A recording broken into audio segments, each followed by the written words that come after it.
Menghadapi gelaran kompetisi Liga 2 musim 2023-2024, Sriwijaya FC mulai memanaskan mesin dengan menggelar latihan perdana di Stadion Madia Bumi Sriwijaya pada Senin 3 Juli 2023. Namun dalam latihan perdana ini masih banyak pemain yang belum datang dan lebih banyak diisi oleh pemain yang sedang trial.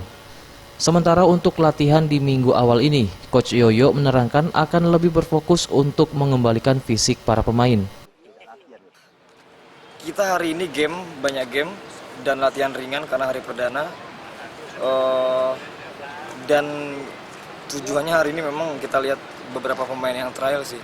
Karena pemain yang udah deal sama kita, mereka akan datang 2-3 hari ke depan. Memang udah izin sama kita.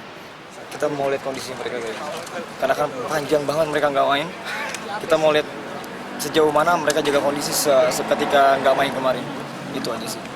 Kalau tadi ngelihat sekilas gimana kondisi fisiknya? Iya, masih drop. Selain sebanyak 13 pemain trial, dalam latihan perdana ini juga nampak pemain senior asli Sumatera Selatan yang kembali dipanggil seperti Rizky Dwi dan Hafid Ibrahim. Eza PM, Sriwijaya TV.